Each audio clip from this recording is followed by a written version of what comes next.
বেলি অবসান হলো, চলো যাই ঘরে।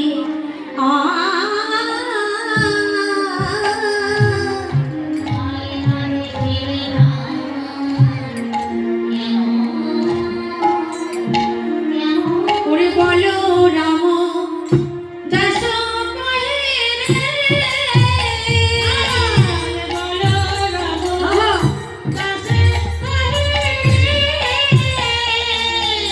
শুনি কান তেরে বলো রাম দাস কহে রে, শুনি কান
সমস্ত ধীরবৎস একত্রিত করে কানাই সবাইকে নিয়ে ঘরে ফিরে যাচ্ছে।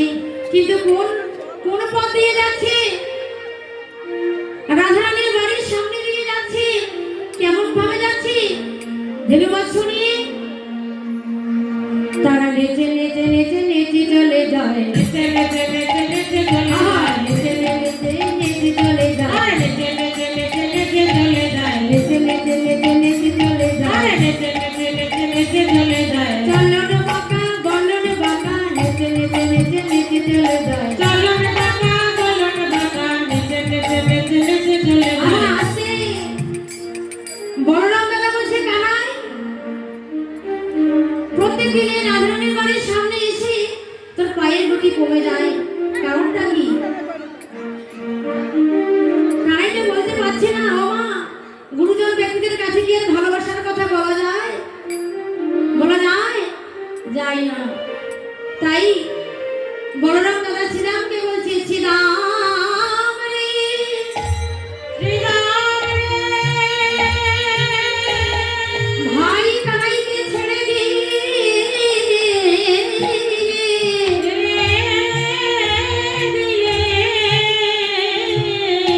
তুই আমার কাছে চলে আয়, চলে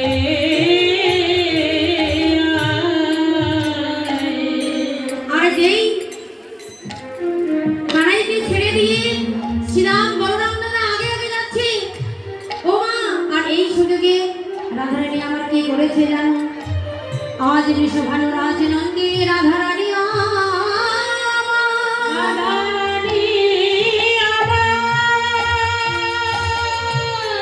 জটিল কুটিলার ধরেছে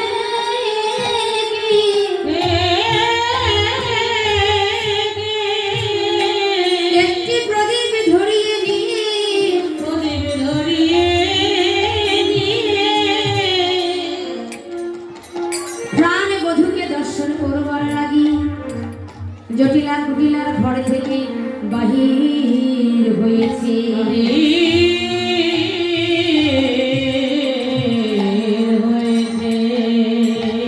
ও মা, রাধারানী যখন ভগবানকে কাছে পেল, কাছে পেয়ে বলছি, হে গোবিন্দ, জানো রবি যখন মহিষে পাঠে মই কেন যমুনার ঘাটে জানো বধূ, তোমায় এক পলক দেখব বলে ওই যমুনার ঘাটে আমি জল আনতে গেছি পরশ নিয়ে।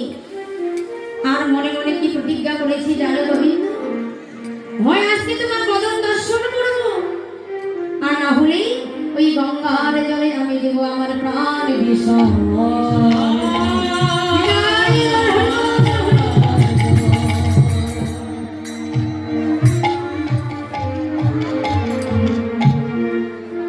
কিন্তু আর গোবিন্দের সঙ্গে দেখা হলো না,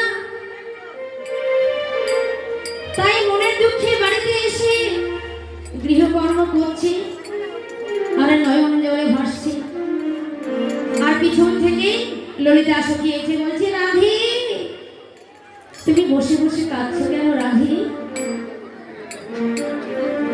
রাধারানী বলছে, জানো যাকে আমি আমার দেহ মনপ্রাণ জীবন যৌবন দিয়ে ভালোবেসেছি, তার সঙ্গে দেখা করতে গেলাম, তার সঙ্গে আমার দেখা হলো না।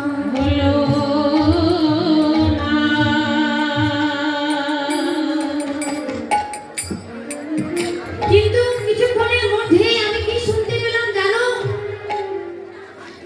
আমার বাড়ির সামনে দিয়ে কানাই নবলক্ষ ধেনুর পালকি নিয়ে যাচ্ছে।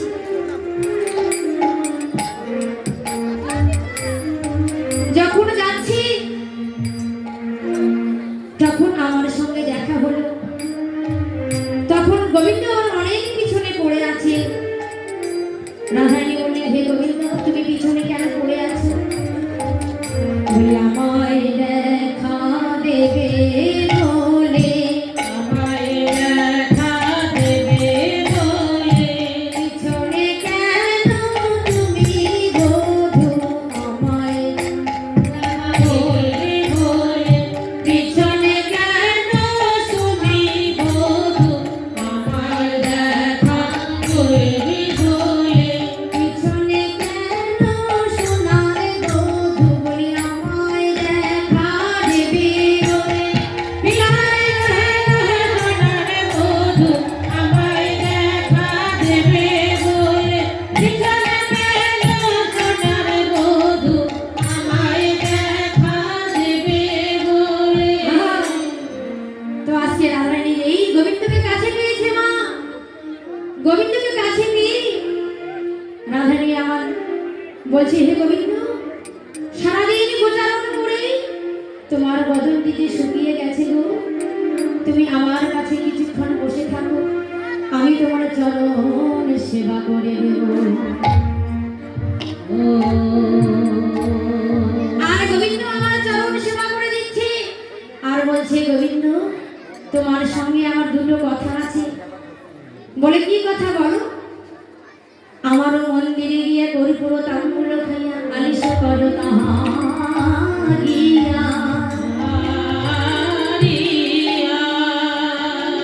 আর দ্বিতীয় কথা কি জানো? আমারও হৃদয় মাঝে বিচিত্র পারঙ্গ আছে, আশেপাশে রসে রসের বারিশ।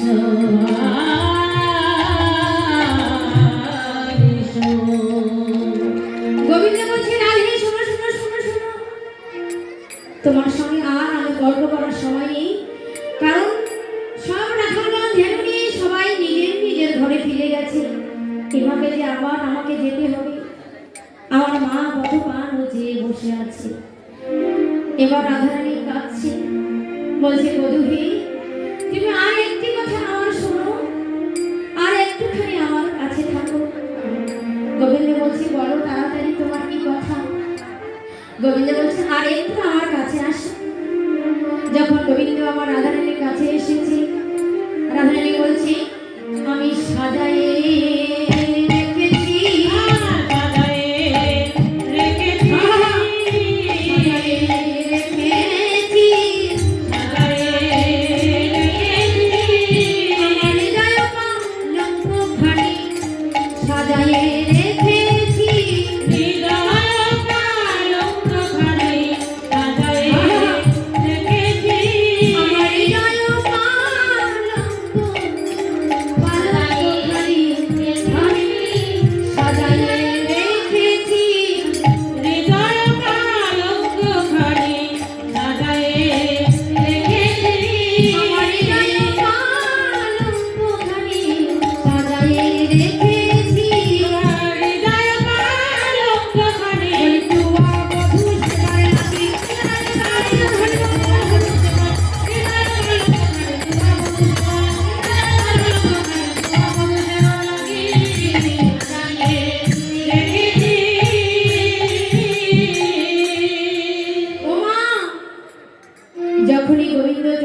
এবার যখন গোবিন্দ চলে যাচ্ছি মা, রাধা রানী আমার নয়ন জলে ভাসছি,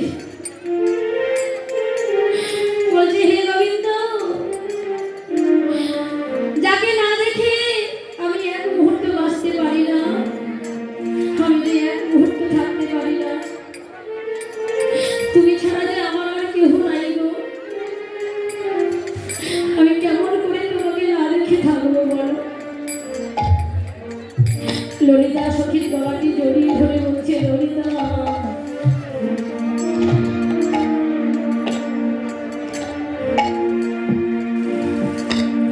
আমি কাহারে বলিব কথা,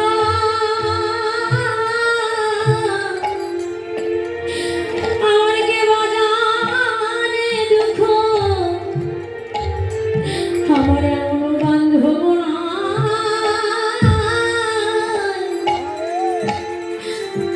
আমি কাহারে বলিব বড় গিরে,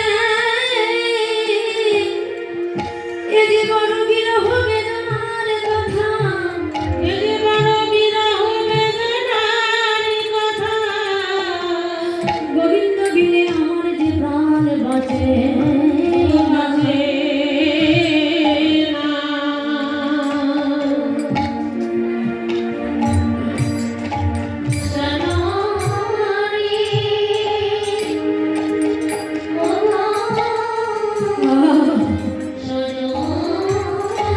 রাধে রাধে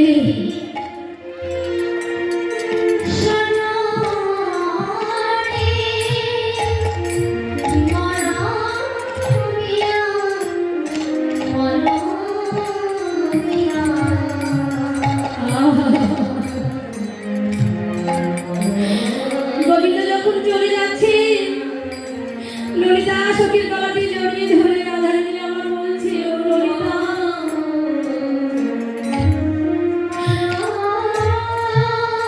আমি কে দিয়ে জুড়াবো বলো সখী,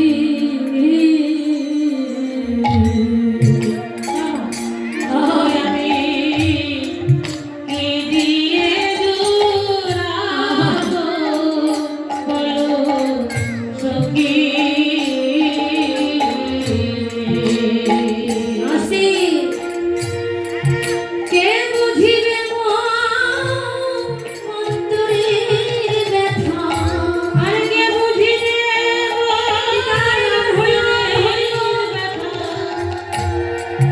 আমার কে মুছাবে আখি,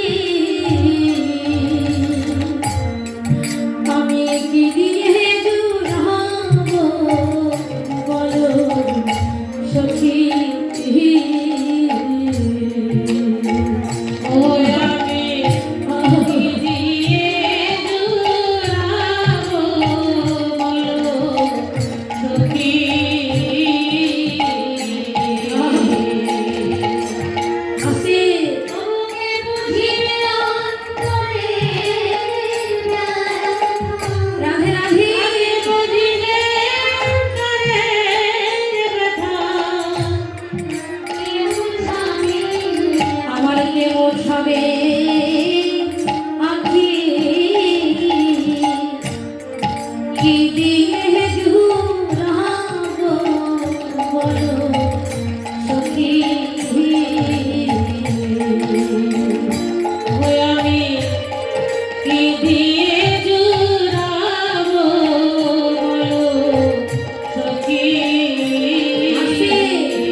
দেখে থাকো খবর দিও তারে,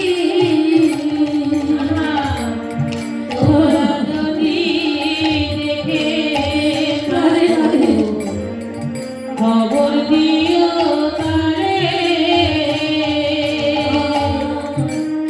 তোমরা যদি দেখে থাকো খবর দিও তারে, আর তোমরা যদি দেখে থাকো খবর দিও তারে,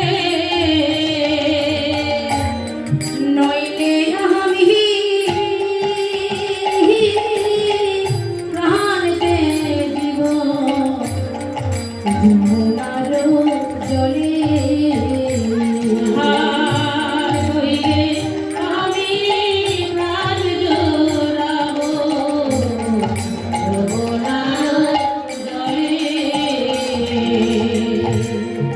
নগর গায়ে ঘুরবো আমি নগর গায়ে ঘুরবো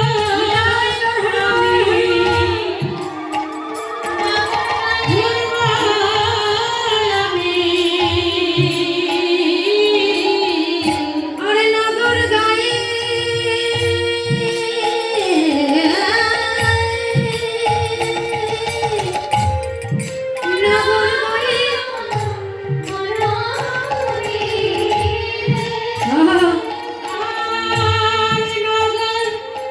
নগর গায়ে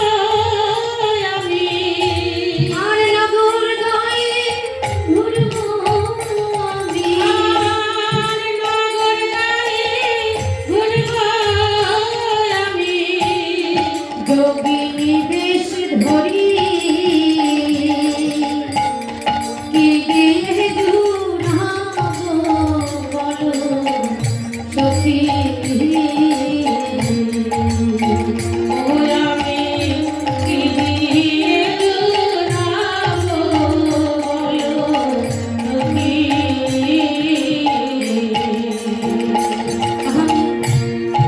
কে বুঝিলে আমার অন্তরের ব্যথা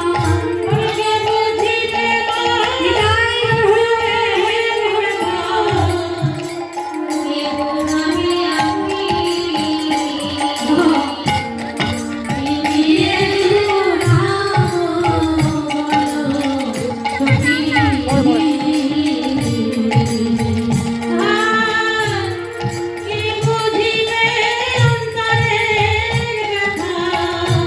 আমার কে বুঝিবে অন্তরের ব্যথা কে মোছাবে আখি দিদির দুধাবো বলো সখী ও আমি দিদির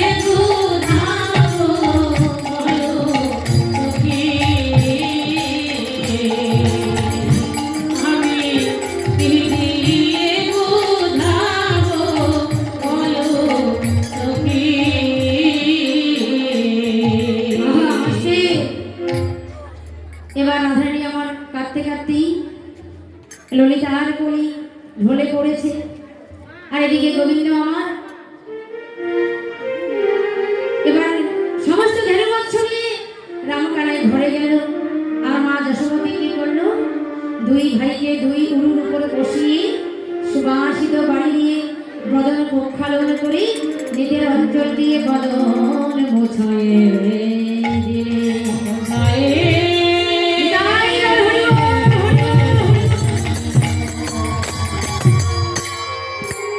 দুই ভাইকে দুই উরুর উপর বসিয়েছে।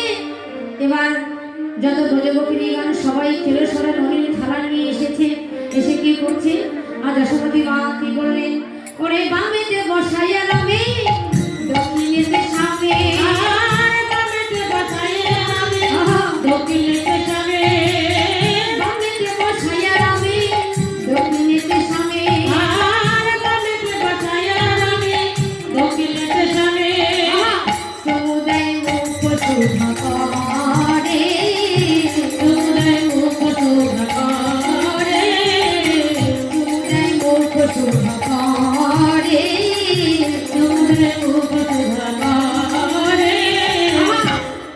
আদি করলেন ক্ষীর শরণ নিজাত আমি রামের দিল, আর ক্ষীর শরণ নিজাত রামের দিল, ক্ষীর শরণ নিজাত আমি রামের দিল, আর ক্ষীর শরণ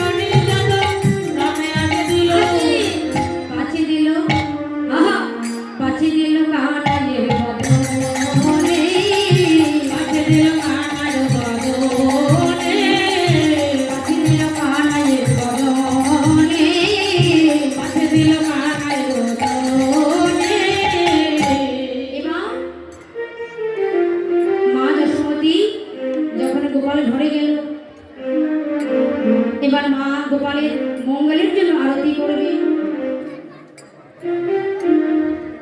তো গোপালের যদি সেবার জন্য আপনারা কিছু দিতে চান, মনে মনে আশা করেছেন যে গোপালের সেবার জন্য দেবে, তাহলে আপনারা সেই গোপালের সেবার জন্য কিছু দিতে পারেন। আমি কোনো জোর করব না, আপনাদের স্বেচ্ছায় যদি দিতে পারেন দেবে। এবার মা গোপালের মঙ্গলের জন্য আরতি করছি, বলি আরতি করে না